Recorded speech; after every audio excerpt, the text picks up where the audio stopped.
Firman pengharapan untuk umat pengharapan. Kejadian 26.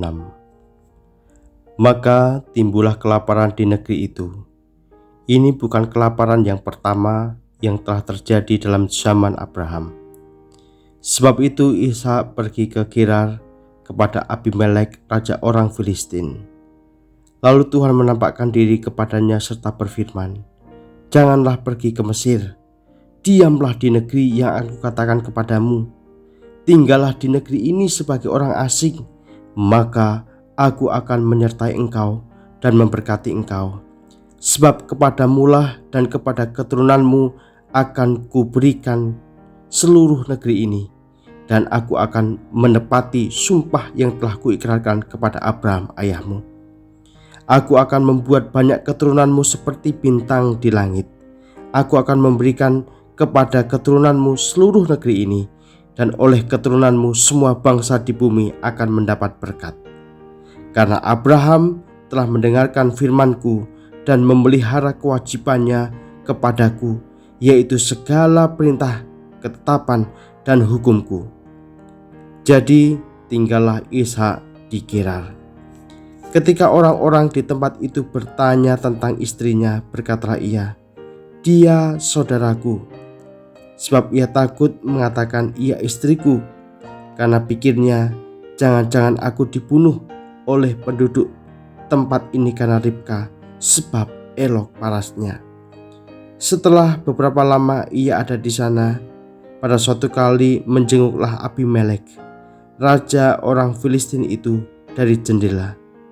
Maka dilihatnya Ishak sedang berjumbu-jumbuan dengan Ribka istrinya.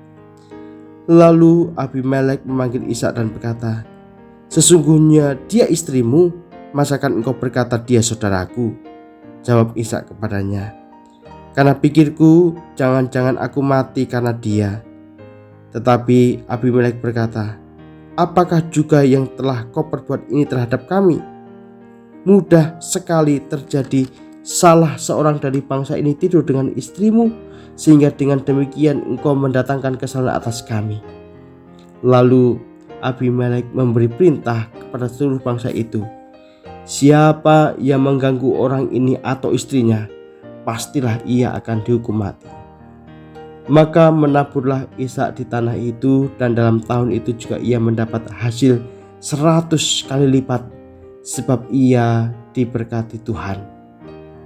Dan orang itu menjadi kaya, bahkan kian lama kian kaya, sehingga ia menjadi sangat kaya. Ia mempunyai kumpulan kambing domba dan lembu, sapi, serta banyak anak buah, sehingga orang Filistin itu cemburu kepadanya. Segala sumur yang digali dalam zaman Abraham ayahnya oleh hamba-hamba ayahnya itu telah ditutup oleh orang Filistin dan ditimbun dengan tanah.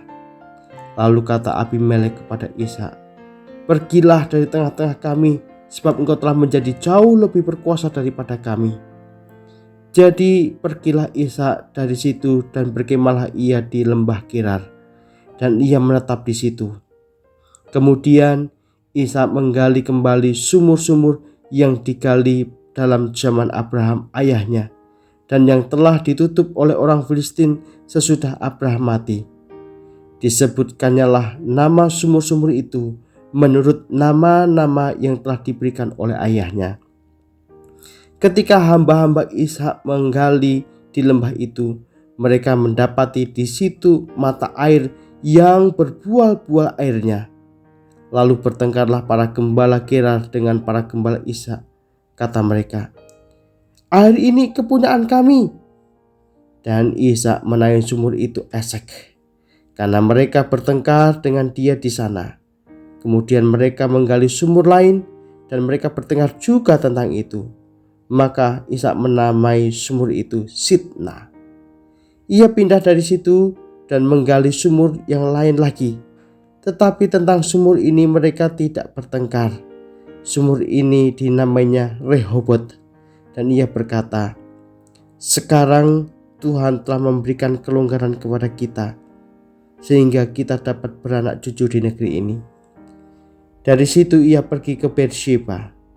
Lalu pada malam itu Tuhan menampakkan diri kepadanya serta berfirman, "Akulah Allah ayahmu Abraham, jangan takut. Sebab aku menyertai engkau, aku akan memberkati engkau dan membuat banyak keturunanmu karena Abraham hambaku itu." Sesudah itu Ishak mendirikan mezbah di situ dan memanggil nama Tuhan. Ia memasang kemahnya di situ, lalu hamba-hambanya menggali sumur di situ. Datanglah Abimelek dari Gerar mendapatkannya bersama-sama dengan Ahuzat, sahabatnya, dan Pikol, kepala pasukannya. Tetapi kata Ishak kepada mereka, "Mengapa kamu datang mendapatkan aku? Bukankah kamu benci kepadaku dan telah menyuruh aku keluar dari tanahmu?" Jawab mereka, "Kami telah melihat sendiri bahwa Tuhan menyertai engkau. Sebab itu kami berkata, baiklah kita mengadakan sumpah setia antara kami dan engkau. Dan baiklah kami mengikat perjanjian dengan engkau, bahwa engkau tidak akan berbuat jahat kepada kami, seperti kami tidak mengganggu engkau, dan seperti kami semata-mata berbuat baik kepadamu dan membiarkan engkau pergi dengan damai. Bukankah engkau sekarang yang diberkati Tuhan?" Kemudian Ishak mengadakan perjamuan bagi mereka. Lalu mereka makan dan minum. Keesokan harinya, pagi-pagi bersumpah-sumpahlah mereka. Kemudian Ishak melepas mereka dan mereka meninggalkan dia dengan damai. Pada hari itu datanglah hamba-hamba Ishak memberitahukan kepadanya tentang sumur yang telah digali mereka, serta berkata kepadanya, "Kami telah mendapat air." Lalu dinamainya lah sumur itu Sheba. Sebab itu nama kota itu adalah Beersheba sampai sekarang. Ketika Esau telah berumur 40 tahun, ia mengambil Yudit anak Bieri orang Het dan Basmat anak Elon orang Het menjadi istrinya. Kedua perempuan itu menimbulkan kepedihan hati bagi Ishak dan bagi Ribka.